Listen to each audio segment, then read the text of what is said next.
Hello, and welcome to Mornings with Joel, commercial real estate podcast, where we focus on rising stars and established players in commercial real estate and talk to them about how they are building legacies in today's marketplace.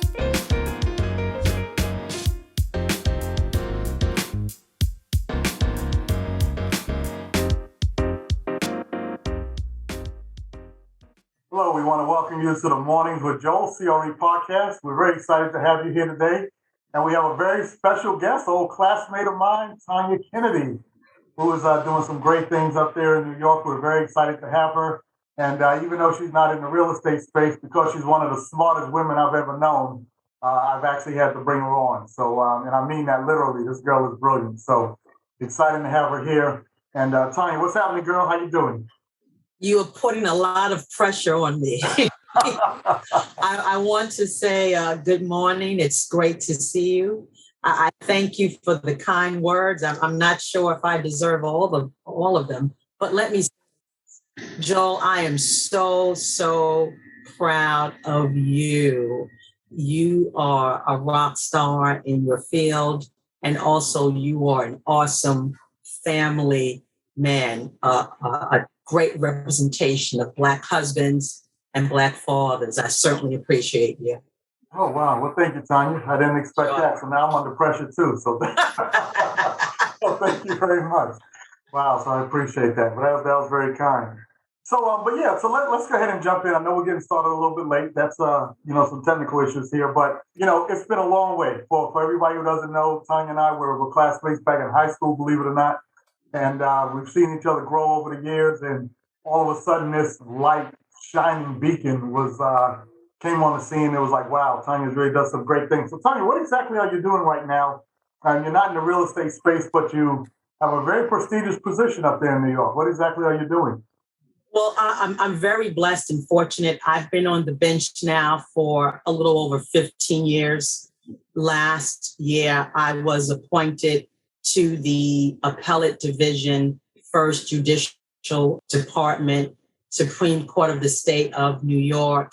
I hear and decide criminal and civil appeals with other colleagues, and we hear appeals that arise out of cases from the Bronx and Manhattan. That's Bronx County, New York County, Manhattan, Supreme Court, both civil and criminal, family court, the Court of Claims, that's the court involving cases dealing with the state of New York, surrogates court, that is the court dealing with affairs of decedents, trust and estates. And I have to tell you that it is such a wonderful experience. The work is both intellectually stimulating and challenging. And I still believe that I'm in a season of learning. I was just appointed last July by the governor. And it's just wonderful. It's been a wonderful ride. Wow. Yeah, I can't even imagine how you can keep your head wrapped around all the different laws related to all those different types of cases. That's pretty impressive, and I'm sure quite challenging. So how did all this happen? I mean, we just told folks that me and you have some shared history back in the day. And, I know you wound up leaving tech, went to Penn State. And how did things progress from there to get you to where you are today? Because one thing that we talk about on this show is how minorities have been able to ascend to higher, statutes. So how did this all come about?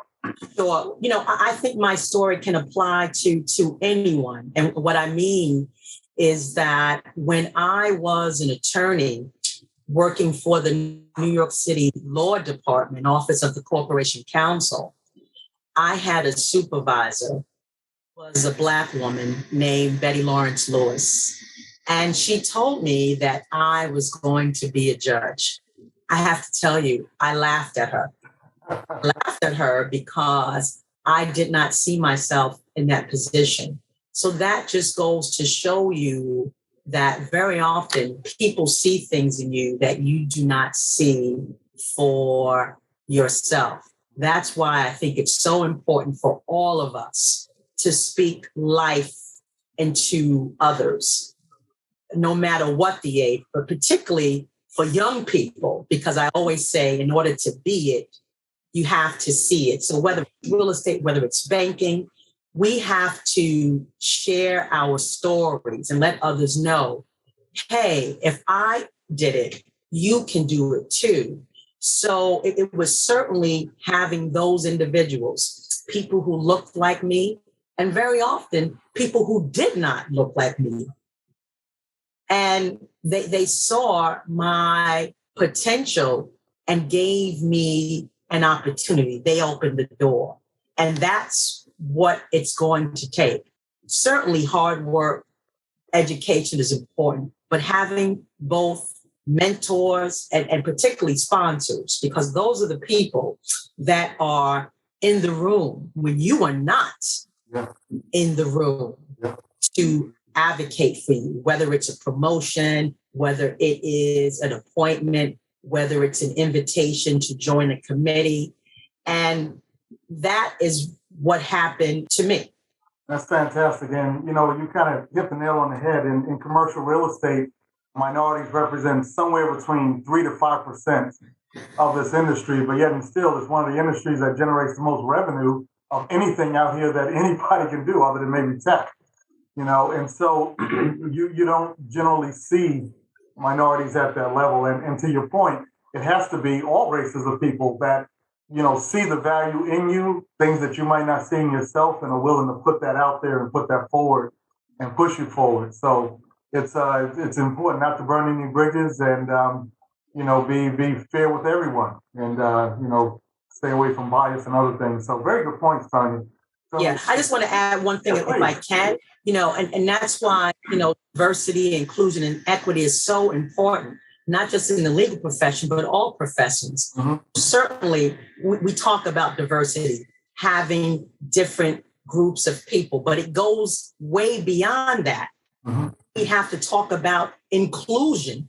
How do you really embrace and recognize the various differences and incorporate them into the particular workspace and environment? Because certainly everyone can play a role. Everyone has talents, gifts, and skills, and how to successfully incorporate that and allow these individuals to grow and to advance. Yeah. No, that's very important. It's all part of the puzzle that has to come together to take people to the next level.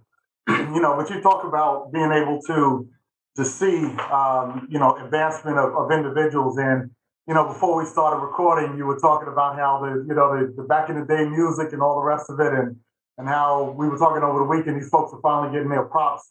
And I remember mentioning how if you look at the A train, for an example, right? It stops on 125th Street, which is Harlem, which has been, you know, it's changed now, but for so many years it was demoralized. And the next stop is Billionaires Row at 59th Street, right? I mean, think about that. One train stop away, and yet still, it's a world away for so many people, where you have the ultra rich and people who feel like they can't never change their course of life because they've never seen anything different and they think that this is just the way it is. One train stop away. So it's really amazing. But to your point, it's a matter of not just looking for handouts, but putting the work in and making sure you can benefit from that as well. I want to go even further because I think it also has to do with certain culture and values. Mm-hmm. As you said, the homeless population has so increased over the last years. And unfortunately, we know what has happened with the COVID-19 pandemic. Mm-hmm. So certainly, there must be a call for more affordable housing. Mm-hmm. We know the role that gentrification has played. And the New York Times had a wonderful, wonderful piece this weekend regarding Black ownership. Mm-hmm. And focused on the issues about redlining, the areas regarding gentrification, how certain areas, it was only Black folk who lived there.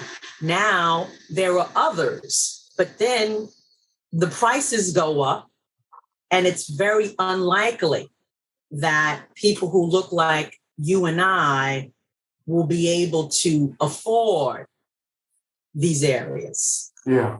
And Tanya, that's actually happening all over the country. Right. One of the biggest things, being in that space with developers day in and day out, the question is, how can we make sure that a lot of these developments do include affordable housing so that people aren't priced out, at least have some units available, for those individuals. And it's a work in progress. Because if it wasn't for that, everything would just be market rate. And it's like, if you can't afford it, then you can't stay here, period. And you got to go. And that's really unfortunate because the culture of communities just disintegrate when you don't maintain that type of affordability in particular areas. So appreciate you bringing that out. That's a really big area and something that we deal with all the time. Yeah, I mean, I live in Harlem. And let me just say, I benefited from the fact that when I started my legal career, I worked in the public sector. Mm-hmm. My salary was a bit low. So I qualified for a low equity co-op, which is where I live now. It is lovely. And as a matter of fact, my building was the first of its kind. And then 4 years later, there was a sister co-op. And after that, the development just took off. And I'm very fortunate that I have to give a shout out to my mother, who, a mother's wisdom, saw an ad in the Daily News and said, I think you should apply. And one of the best decisions that I made, certainly listening to my mother and following up on that. Yeah. Changes. I've seen the changes. Yeah. You're in a great spot, so I won't go any deeper on that. But but yeah, your property values are going to do really well, and I'm sure they have. So that's a great thing. So let's shift gears a little bit because this is a deeper subject, and you know as well as I that there are a lot of young people that were our same age and others that had made mistakes when they were young, did stupid things, got wrapped up in situations. You even look at so many of the ones that went to jail for nickel bags, and now it's legal in so many places that it's just like, I mean, it's amazing, and so many years of these individuals' lives have been wasted. But what I wanted to ask you is more so on the back end of that. With people coming out of the system, are there rehabilitation projects and other things that are available that can maybe teach these ones commercial real estate or other trades that will allow them to advance themselves going forward? And how could the industry help? Sure. I know of one program that this is not really my forte, but, there are a number of programs, for example, in New York. I know that there's an organization, I believe it's called Exodus, that is not too far from where I live, East Harlem, that provides training and employment opportunities to those who are formerly incarcerated.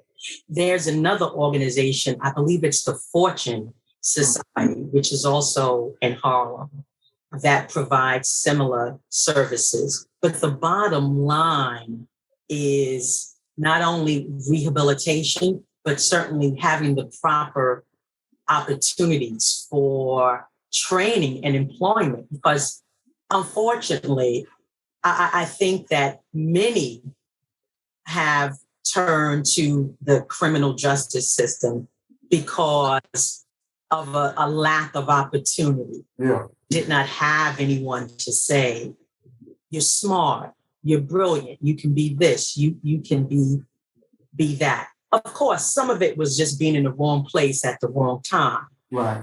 But I really believe that once people leave the various jails and prisons, you have to provide opportunities for them to become productive members of society. Otherwise, it's just going to be a rotating door.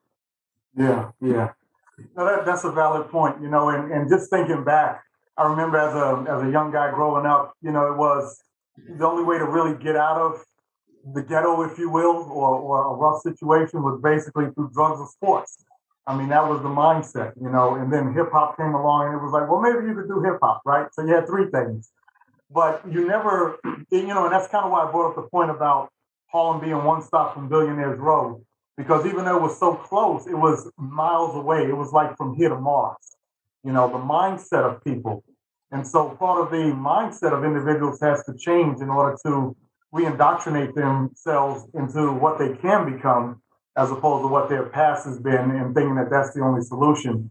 But what's interesting about that though is the changing of the mindset that has to take place. And Tanya, I think you were talking about that, how people have to see something different to believe they can be something different. You know what I mean? True. And I want to take it back to last summer, if I may. Certainly the killing of George Floyd, I think just turned this nation and world just topsy-turvy and made everyone more sensitive regarding the need to enhance one's civic engagement. The fact that it happened during the COVID-19 pandemic, where everyone was on lockdown, certainly there were many of us who already knew the inequities in the healthcare system. Mm-hmm. But certainly COVID-19 really shined a light on the various inequities, coupled with the killing of George Floyd, Breonna Taylor, Rashard Brooks in your backyard. Mm-hmm. So there was a greater sensitivity, I believe, regarding the need for racial equality, social justice, really calling on the leaders, corporations, elected officials, judges, to really look at this. And I was so happy when I saw people who did not look like us, okay? Particularly young people in the Gen Z population, the millennials, marching along Central Park, because I don't live too far. I can walk there, with signs that said Black Lives Matter, celebrating Juneteenth. It's really going to take a collective effort to ensure diversity, inclusion, and equity.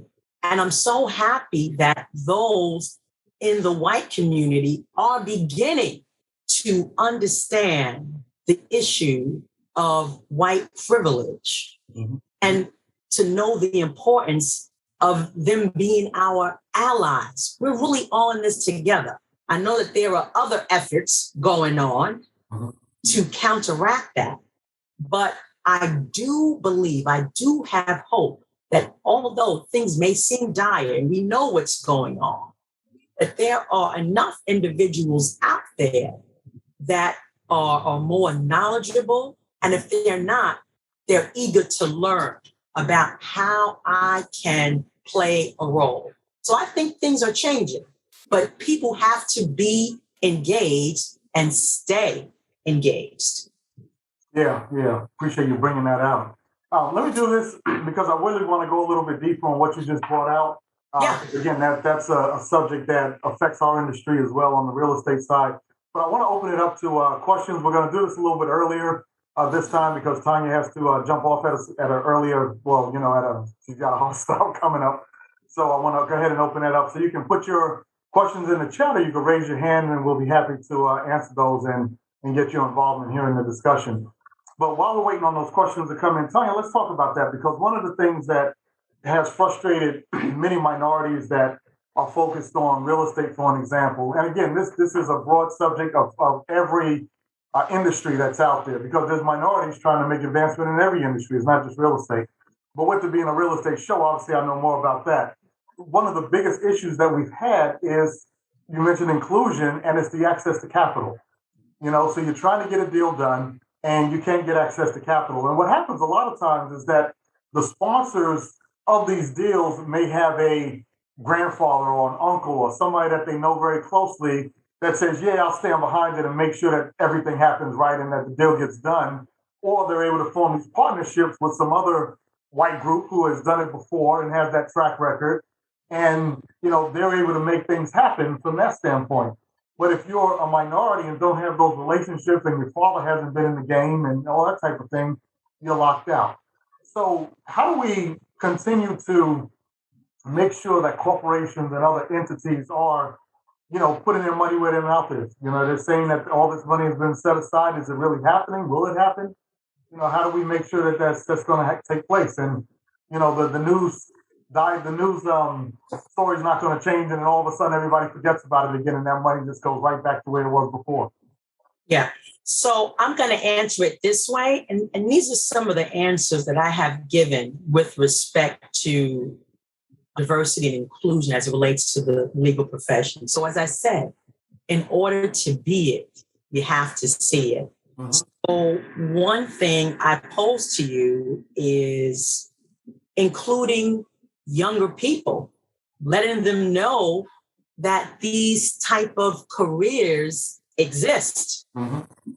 Volunteer internship opportunities. Certainly, I know that there's a larger real estate organization, a majority, and I'm sure then you have affinity real estate organizations involving perhaps persons of color, women.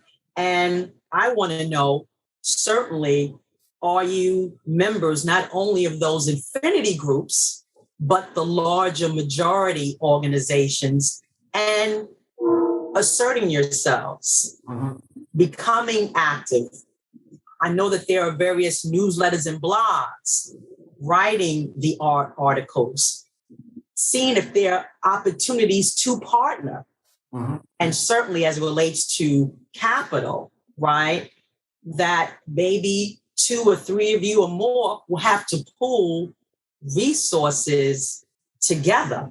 And then the various clients that you work for, or I should say work with, your various stakeholders, putting the questions, because now, and I'll give you an example, the clients of the law firms, they want to know, do you have diverse legal teams? That's a requirement. Wow.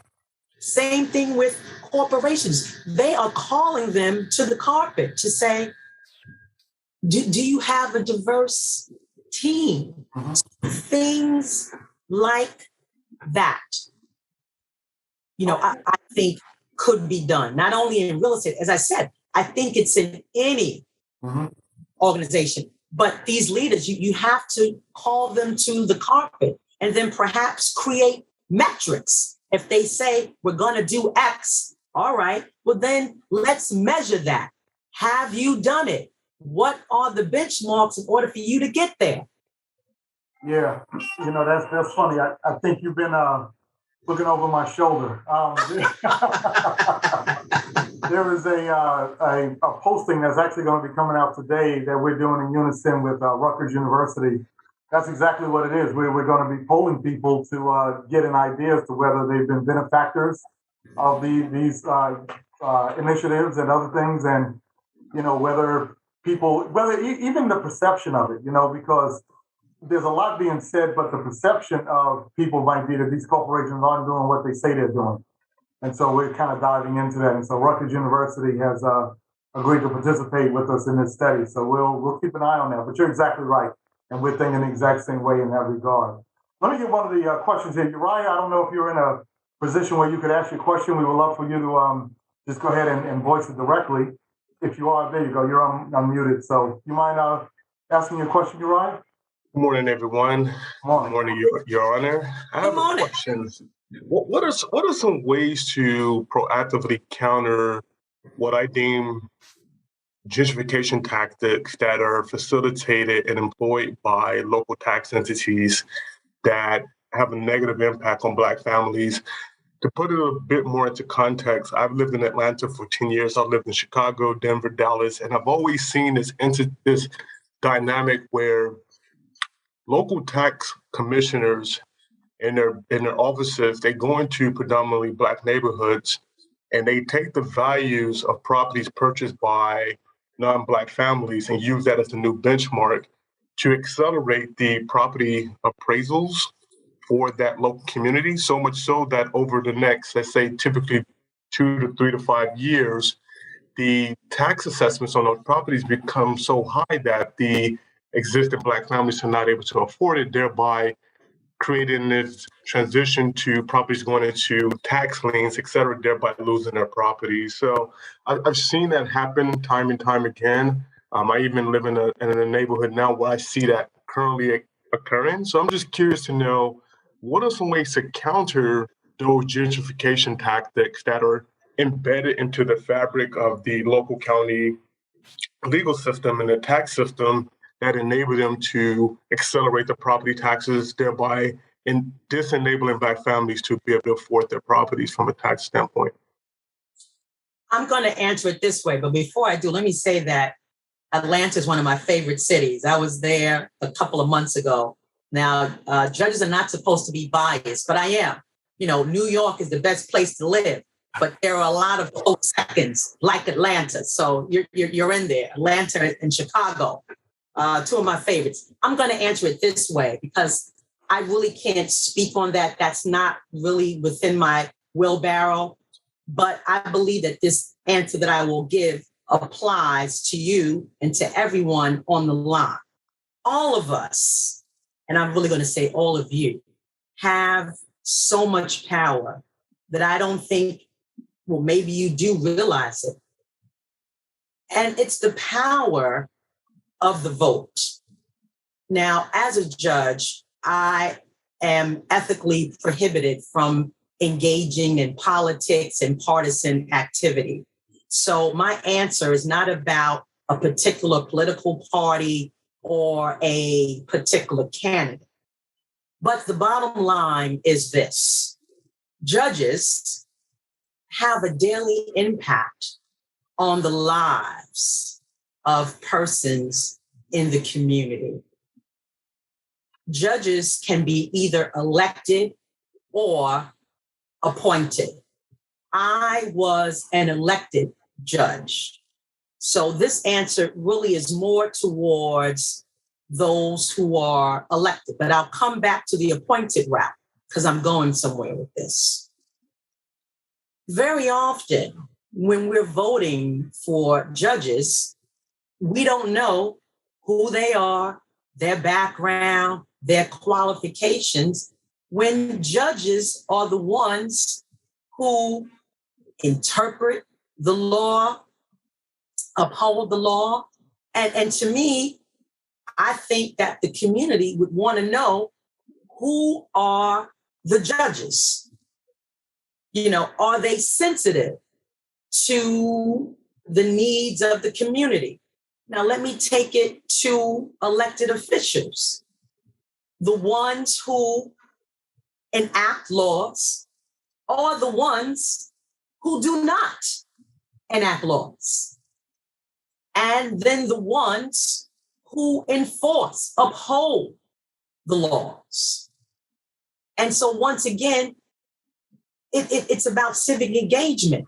If you want something to happen in your community or not, are we going to community board meetings? I don't know what the equivalent would be in Atlanta, but these are the issues. And so when Joe and I were talking about this issue of homelessness, are these the issues that we're bringing before our representatives to let them know these are the issues that are important to us? And may I even go further to say, maybe there are people here on the line that may want to become actually involved. And what I mean by that, maybe running for office, maybe identifying someone. But that is my answer. Now, I don't know if you're satisfied with that answer, but I think it's very apropos to what you're saying, because there are different conditions that we're seeing that we either approve of or not. And this is how I see it about the community being more involved. Because remember, who you vote for has a lot to do with, as I said, the laws that are enacted or not. Do they have the same mindset with certain policies, certain issues, how the law is interpreted? So that's my answer. And that applies to any situation.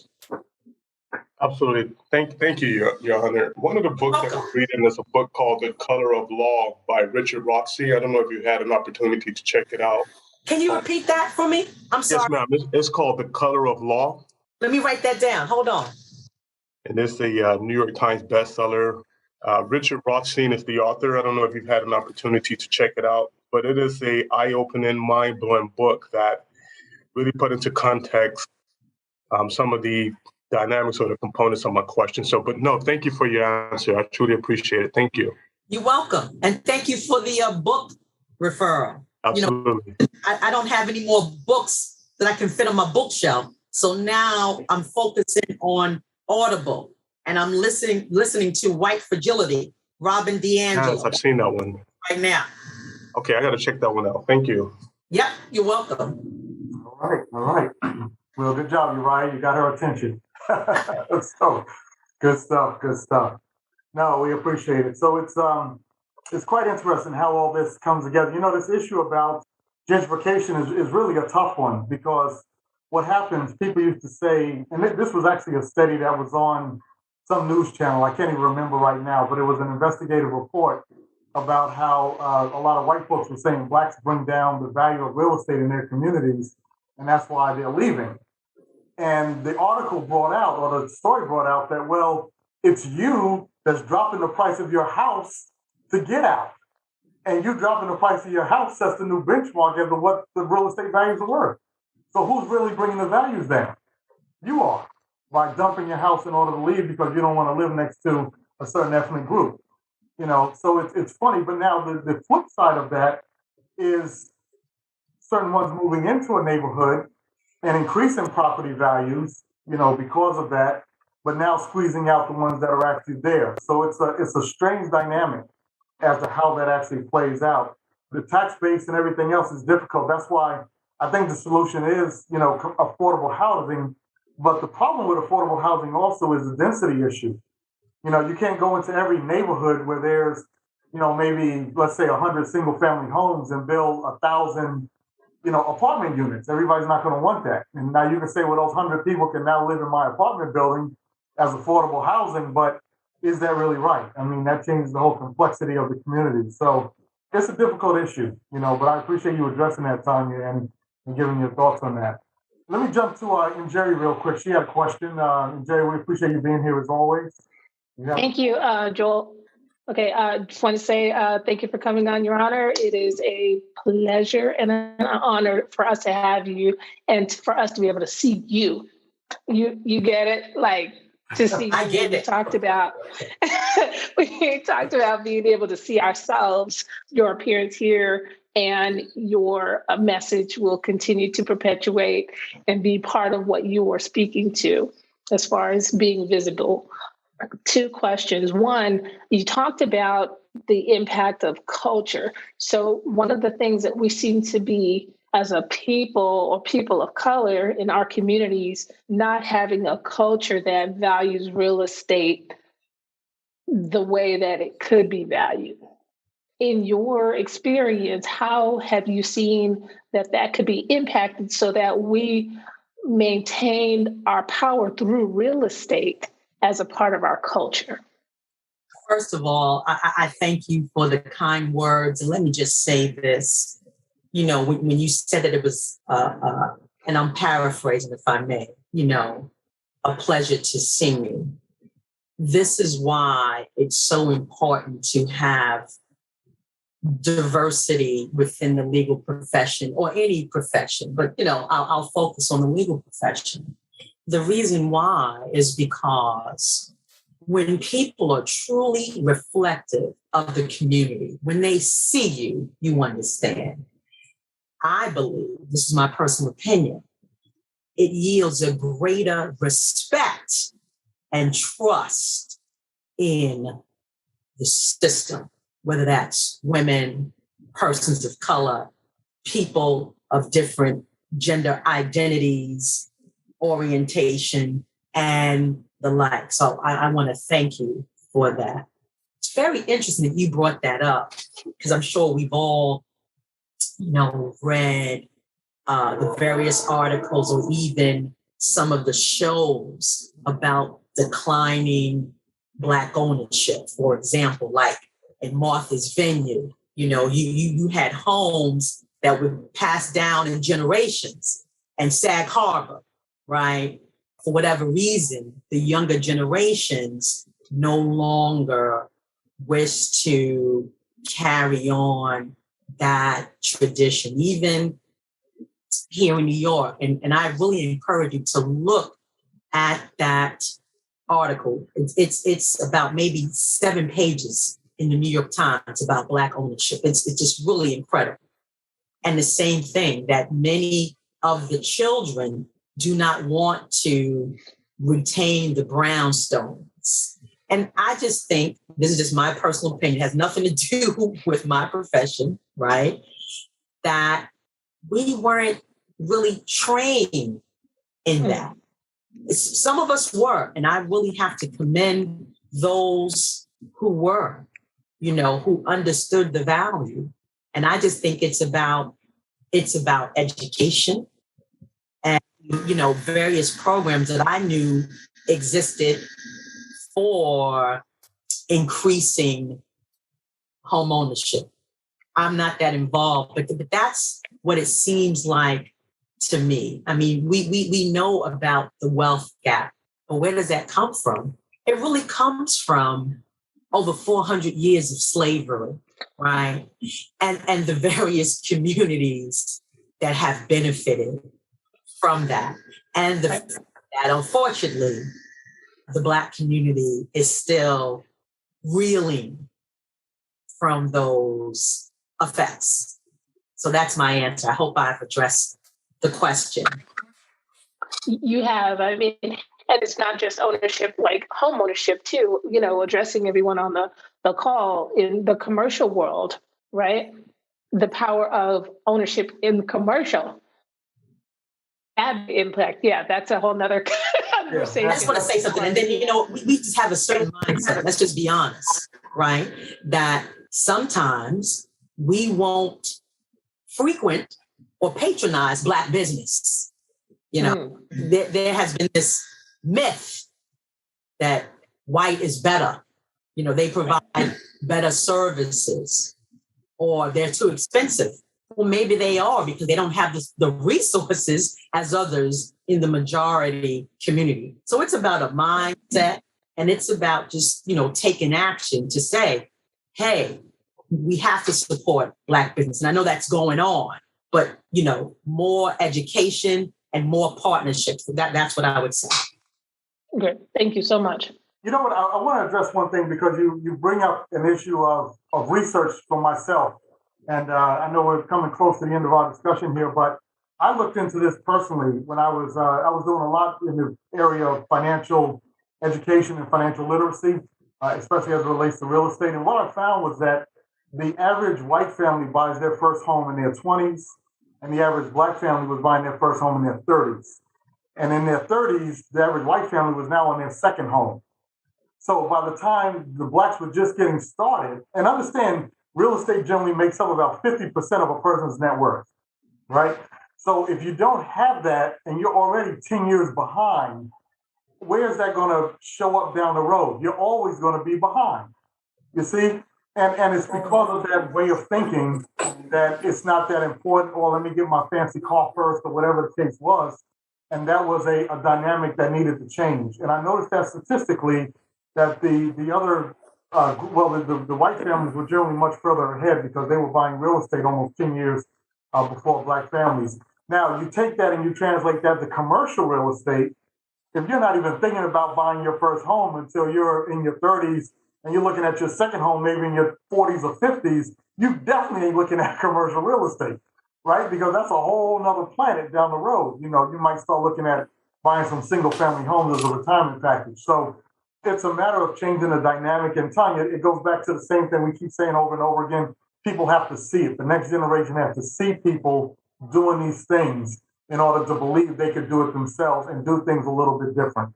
And I'll be honest, even having this podcast, I brought on some guests where I'm like, wow, and it's even got my way of thinking a little bit different because of that. And I'm in the space. So, it's a powerful thing. So, Tanya, I certainly want to respect your time. And we're coming up on 8 minutes. You said you got a hard stop.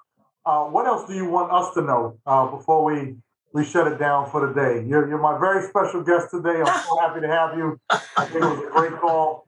I know you always call me when you come to Atlanta, but we don't always get a chance to get together. But what else do you want us to know that you think would be very valuable for our audience today and those ones that will be listening to this? I think I can't stress this enough.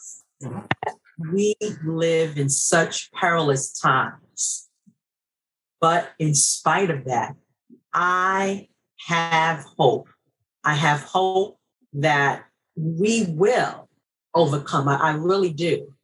I know that there are a lot of misstatements out there, negativity, but in spite of that, if we just each do our own little act of pushing someone forward, of speaking the truth, of being engaged, things can turn around. I really believe that. We have to be motivated, stay engaged. You know what I've already said about you having the power, exercising that power, asking questions, becoming involved, playing a role, speaking into the lives, not only young people, but perhaps people young at heart, like myself, sharing information,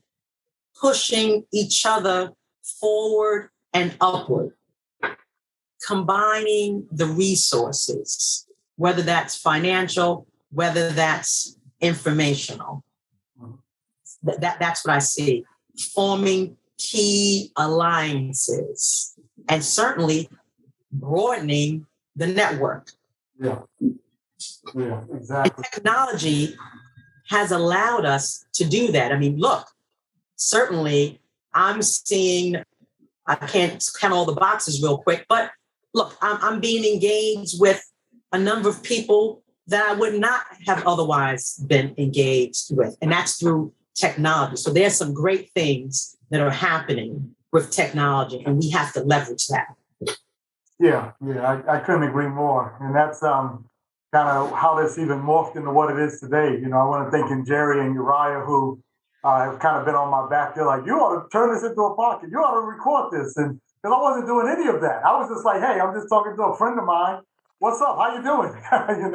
And it just kind of grew into this. So, I certainly want to thank them for that and for even pushing me to take this to the next level. And if it wasn't for that and the technology, we would talk and, have a meal together or whatever, but we wouldn't be on this forum, talking about things that actually are more important than just, who's doing what since school got out, right?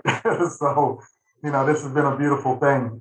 And any concluding comments before we get out of here? Well, listen, Joel, I mean, they know me as the Honorable Tanya R. Kennedy. You know me as TK, and will remain.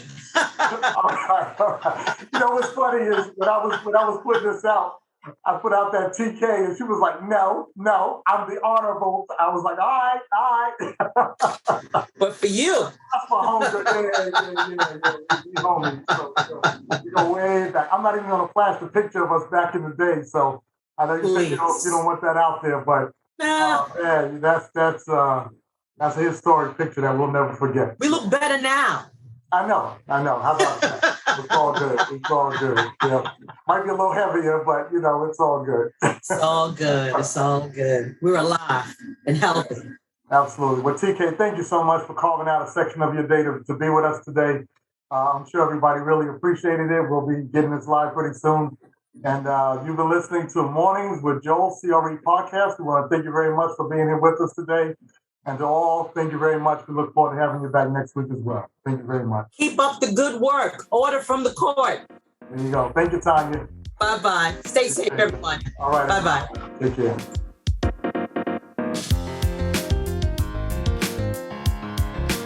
You've been listening to Mornings with Joel, Commercial Real Estate Podcast, where we focus on rising stars and established players in commercial real estate and talk to them about how they are building legacies in today's marketplace. Please check back weekly to hear our upcoming guests.